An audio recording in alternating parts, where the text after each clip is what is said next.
Ouverture aux autres, du local à l'international. Écoutons nos pasteurs. Les 10 commandements du pape François pour sauver la planète. Tu sortiras le monde de l'indifférence. Tu lutteras contre le réchauffement climatique. Tu approvisionneras en eau la terre entière. Tu remettras au centre la place des pauvres. Tu combattras le mythe du progrès infini. Tu résisteras aux puissances. Tu entreras dans la logique du don gratuit. Tu favoriseras la transition énergétique. Tu accepteras une certaine décroissance. Tu chercheras à promouvoir une société heureuse. Écoutons notre évêque.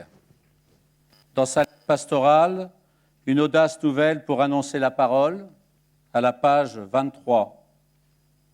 Des murs nous cachent parfois le monde créé qui nous entoure, la nature, l'environnement. Il y a à se réconcilier avec la création, à porter le souci de notre milieu de vie et à promouvoir une écologie plus humaine. C'est un don et une tâche des communautés chrétiennes que de promouvoir la réconciliation et l'amour fraternel, la rencontre, l'amitié et le dialogue. Alors, si je devais résumer en 3 mots les enjeux que nous devons relever et l'origine de ce choix du thème d'aujourd'hui, je dirais, nous sommes tous appelés à construire une fraternité universelle. Mais pour cela, faut-il encore se connaître, se découvrir, s'accepter et se respecter. Pour cette table ronde, je suis très heureux d'accueillir le père Pierre-Yves Péqueux. Vous faites partie de la congrégation des eudistes, vous avez été ordonné en 1977. Vous êtes peut-être, oui toujours, et conseiller provincial depuis 2002 et conseiller général depuis 2004 de cette congrégation. Vous êtes titulaire d'une licence canonique et vous avez été auditeur à l'Institut des hautes études de défense nationale. Vous êtes très engagé auprès des scouts de France. Vous avez accompagné également le scoutisme catholique en Afrique et à Madagascar. Vous avez occupé différentes fonctions d'aumônerie scolaire, mais vous avez été aussi directeur de la délégation catholique pour la coopération. Vous avez été recteur du Grand Séminaire national de Bangui en République centrafricaine. Vous avez travaillé à la conférence épiscopale de Centrafrique. Vous avez été recteur du Grand Séminaire d'Orléans, secrétaire de la cellule Afrique auprès de la présidence de la conférence épiscopale. Vous avez été directeur national des œuvres pontificales missionnaires et directeur du service national pour la mission d'Église. Et dans la conversation que nous avions eue au téléphone, vous m'aviez indiqué aussi que vous avez travaillé avec le père Cloupet, je suppose quand il était secrétaire général de l'enseignement catholique, c'est-à-dire à la fin des années 80 et au début des années 90, pour une réflexion autour de l'implantation de l'enseignement catholique en Afrique. Bienvenue, père, au sein de l'enseignement catholique, et merci pour ce que vous allez nous apporter comme élément et comme réflexion. Jean Arthuis, vous avez été élève à Saint-Michel à Château-Gontier. Pourquoi je parle de ce temps d'hier ? C'est tout simplement parce que je crois ne pas vous trahir. Vous avez été marqué par 2 grandes figures, le père Gallienne et le père Jeunet. Vous avez fait des études supérieures de commerce à Nantes, et puis, ce qui est maintenant d'Ancia, et puis vous avez fait l'Institut d'études politiques de Paris. Vous êtes un précoce, parce que vous avez monté très rapidement votre cabinet d'experts comptables, comme vous avez été lumière à Château-Gontier à 27 ans, conseiller général 5 ans plus tard, donc à 27 et 32, si je ne m'abuse plus, vice-président général de la Mayenne, sénateur à partir de 83. Vous avez exercé la présidence de la commission des finances au Sénat. Vous avez aussi un parcours dans les ministères, nommé secrétaire d'État auprès du ministre des Affaires sociales et de l'Emploi en 1986. C'était le second gouvernement de Jacques Chirac. De janvier 87 à mai 88, secrétaire d'État chargé de la consommation et de la concurrence. Et puis, de 95 à 97, ministre de l'économie et des finances et du plan, sous le gouvernement Alain Juppé, me semble-t-il. J'allais dire, on vous doit une partie de l'euro, puisque vous avez fait partie avec vos collègues au niveau européen de la préparation du passage à l'euro. Vous avez aussi participé à la constitution d'un pacte de stabilité budgétaire aussi au niveau des membres européens. Vous avez fondé et vous présidez l'Alliance centriste. C'est l'un des partis associés à l'UDI. Aujourd'hui, vous êtes député européen, président de la commission des budgets au Parlement européen, et vous avez déjà posé des actes, comme par exemple Erasmus pour les apprentis. Vous avez des convictions, ça tout le monde le sait. Nous partageons beaucoup de valeurs humaines. Vous êtes un Européen convaincu, toujours en réflexion, force de proposition, parfois avec un décalage dans le temps, si bien qu'avant que ces propositions prennent et soient comprises et acceptées par tout le monde, qu'elles deviennent réalité, il y a parfois un peu de temps qui se passe. Je pense, vous avez aussi beaucoup travaillé autour de la TVA sociale. Donc, merci. Alors, je disais Monsieur le Président, j'ai dit parfois Monsieur le Ministre, là je dis Monsieur le député européen. Je remercie Monsieur Arthuis, tout simplement. D'abord, de votre présence, je suis très heureux personnellement de vous revoir, parce que je pense qu'on a bien travaillé ensemble. Et puis de ce que vous allez nous apporter à la lecture de votre carrière et de vos convictions. Philippe Richard. Donc Philippe, tu as été un expert, tu es toujours d'ailleurs, des questions de droit international et d'éducation, titulaire des DESS de diplomatie et administration des organisations internationales, et docteur en droit, défense et sécurité, c'est ça? Voilà. Tu es expert consultant en droits de l'homme auprès des Nations Unies. Tu as été directeur de l'Institut des droits de l'homme à l'Université catholique de Lyon de 1995 à 1998. Tu as été directeur diocésain, et c'est pour ça qu'on a été collègues pendant un certain temps, de l'enseignement catholique des diocèses de Nevers et d'Autun. Pour ceux qui veulent les départements, c'est la Saône-et-Loire et la Nièvre, de 2008 à 2013.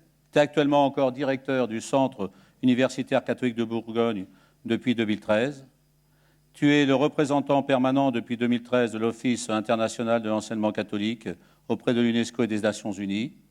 Mais je souhaite aussi indiquer que depuis quelques mois, tu es le secrétaire général de l'OIEC, l'Office international de l'enseignement catholique. Tu auras sans doute la possibilité de nous dire cette réalité de l'enseignement catholique sur le monde. Je souligne un de tes ouvrages parce que ça rejoint directement l'éducation, Faire vivre le droit à l'éducation. Merci aussi Philippe pour ta présence. Je te sais toujours disponible. Ce n'est pas la première fois que tu viens à Nantes. Voilà. Et puis je voudrais aussi remercier chaleureusement Anthony Torzek de Radio Fidélité. Belle table ronde. Anthony, je vous laisse la parole.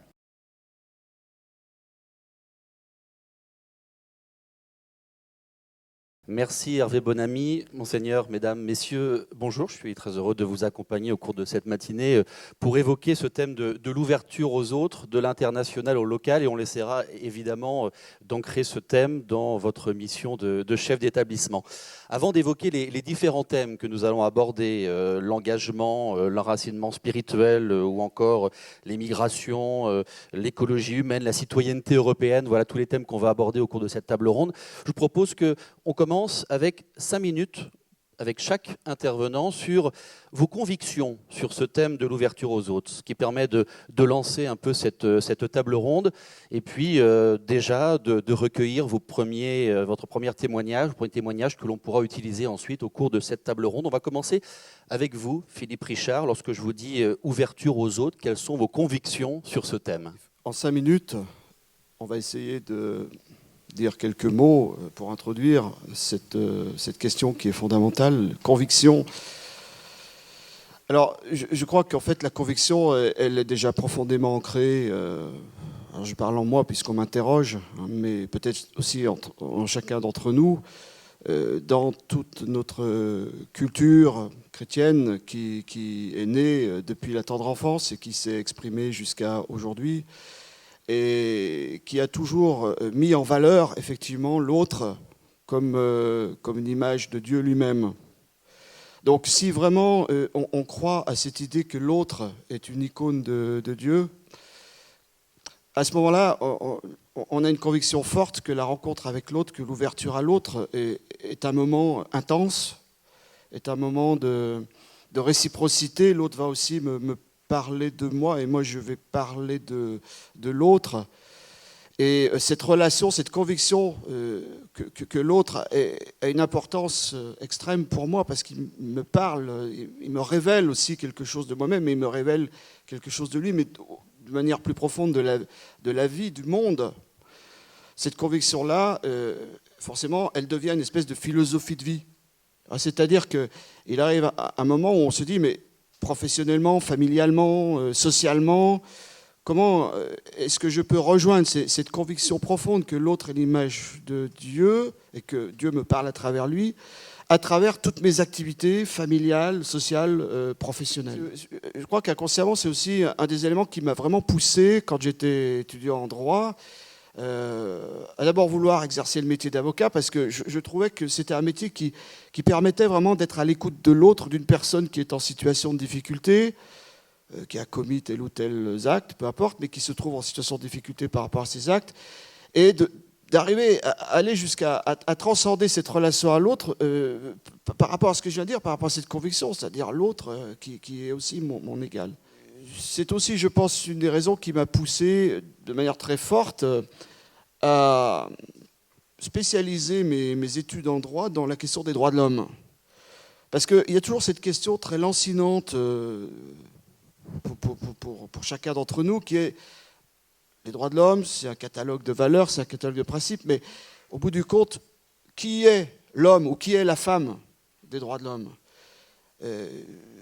Disposer d'un certain nombre de droits, c'est une richesse que nous avons dans nos pays démocratiques, et l'Europe est aussi un lieu dont on parlera tout à l'heure, qui est là pour mettre en valeur cette conviction-là de valeur, mais en même temps, il faut bien à un moment donné se poser la question de l'homme ou de la femme des droits de l'homme. Et ce n'est pas quelque chose de facile, c'est un catalogue de droits qui vient pour, en quelque sorte, me protéger contre des actes ou contre des personnes ou contre l'État, surtout contre l'État d'ailleurs, ou les pouvoirs publics en général. Mais en même temps, il n'y a pas que ça. Il y a un travail qui est de dire... mais, être protégé, c'est une chose, mais surtout les droits de l'homme, c'est pour aider l'autre à ne plus être en situation de difficulté, ne plus être en situation de précarité, et se trouver en situation surtout d'égalité. Donc voilà, je crois que cette conviction-là forte que j'ai évoquée tout au début de cet entretien m'a amené tout au long de ma vie à discerner dans mes activités professionnelles, sociales, familiales, cette importance que l'autre est finalement le sens même de la vie. Merci. Jean Arthuis, même exercice, en 5 minutes, vos convictions sur ce thème de l'ouverture aux autres. Je crois qu'on n'existe que par rapport aux autres. Et ce qui fait la condition humaine, c'est ce que rappelle la Genèse, c'est la relation avec Dieu, la relation avec le prochain, et la relation avec la terre. Mais vraiment, ce qui nous différencie et ce qui fait le phénomène humain, c'est précisément l'interaction entre les êtres humains. Hervé Bonamy rappelait mon passé et mes humanités à Saint-Michel, à Château-Gontier. Et lorsque je terminais mes études, le père supérieur de l'époque m'avait autorisé à lire les ouvrages du père Teilhard de Chardin.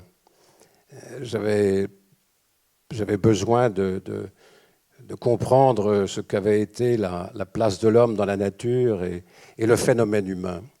Et ce que dit très bien le père Teilhard de Chardin, c'est que l'homme s'est distingué, mais depuis 20 millénaires, le cerveau n'a pas évolué. Ce qui a fait la différence, c'est la relation des hommes entre eux. C'est là qu'est créée la noosphère et que l'homme va finalement envahir la planète. Donc on n'existe que par rapport aux autres. Et vivre pour les autres, c'est ce que rappelle Cesbron, ce n'est pas vivre à demi, c'est vivre deux fois. Donc on n'existe pas sans les autres. Et l'autre, c'est le prochain. Alors toute la difficulté, c'est d'organiser ces communautés humaines, c'est de les rendre solidaires, que chacun des membres de ces communautés soit solidaire des membres de cette communauté. Ça ne s'est pas trop mal développé à l'échelon local. Il y a eu des heurts, il y a eu des brutalités, des confrontations mortifères. Mais au fond, le phénomène humain continuait à exister. Ce qui change complètement aujourd'hui, c'est que l'homme et la communauté humaine qui a envahi la planète a créé des conditions telles, avec les progrès scientifiques, technologiques, le numérique, tout s'est transformé. On extrait des richesses rares, on pille ces richesses, et vient un moment où on se demande si l'homme ne va pas rendre la vie impossible sur la planète. Et ça, c'est le défi majeur. Et j'ai trouvé là, en quelque sorte, ma vocation politique. C'est que pour la première fois dans l'histoire de l'homme, l'homme est en situation de rendre la vie impossible sur Terre. Et donc la responsabilité politique n'a jamais été aussi prégnante qu'aujourd'hui. C'est là la source de ce que j'appellerais non pas ma vocation politique, mais du désir que j'ai eu d'assumer des responsabilités politiques. On referme cette première partie avec vous, Père Péqueux. Vos convictions sur ce thème de l'ouverture aux autres? Je partage ce que mes deux collègues viennent de nous exprimer. Je ne suis pas sûr d'apporter quelque chose de nouveau. Une chose me frappe dans l'Évangile, c'est que Jésus ne dit pas « aimez-vous les uns les uns ». Il dit « aimez-vous les uns les autres ». C'est-à-dire que la notion de différence et de diversité est au cœur même de l'appel à l'amour.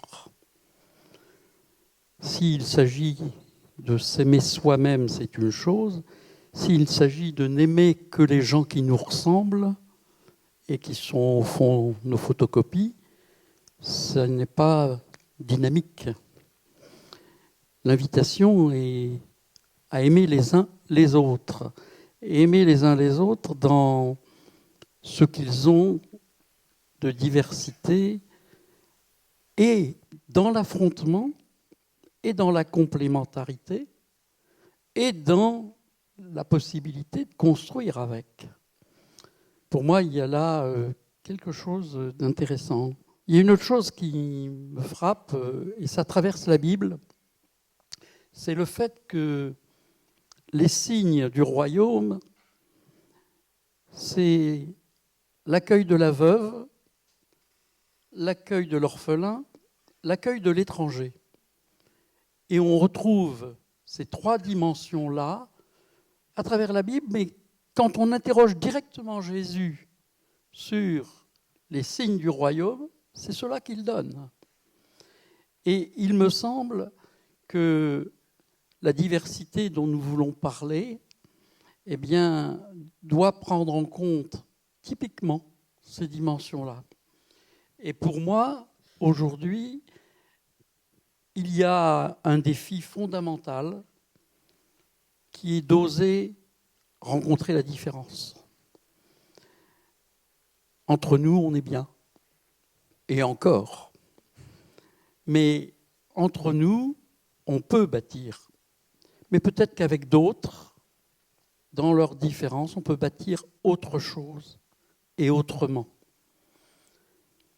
Et puis, je voudrais m'appuyer sur une petite expérience. J'ai fait 6 années comme recteur du grand séminaire de Bangui. Dans les moments de révolution et des moments d'occupation, le grand séminaire a été occupé par les forces régulières, par l'opposition, par des mutineries, des milices dégagées par l'armée française. J'ai eu les joies d'aller dans les prisons de Patassé. comme hôte, hein, bien sûr, eh bien, on voit les différences. Et on voit aussi tous des signes de ce qui est possible de construire dans ces différences. Il y a eu une année où j'étais le seul Européen sur 110 personnes dans le grand séminaire. Eh bien, être minoritaire, ça vous oblige à beaucoup d'humilité, même si vous êtes le responsable, mais aussi à voir que les différences vont vous permettre de vous appuyer sur l'autre. L'autre peut vous apporter de quoi construire. Et l'une des choses qui, aujourd'hui, m'inquiète, c'est que le langage est le langage de la peur. Le langage est le langage de la peur, et non pas de l'enrichissement. Il me semble que accueillir des différences et essayer de découvrir l'autre et les autres, c'est peut-être prendre le risque de l'enrichissement. Et pour terminer, je m'appuierai sur une phrase de Dom Helder Camara. Helder, évêque à Recife, au Brésil, dit un jour d'ordination à ses prêtres, alors qu'une bonne partie de la population est illettrée, dites-vous bien que la seule page d'évangile que la plupart liront, c'est le témoignage de votre vie. Et il me semble que tous nos cours, tous nos messages, tous nos discours n'ont de profondeur que si notre témoignage correspond à ce que nous disons.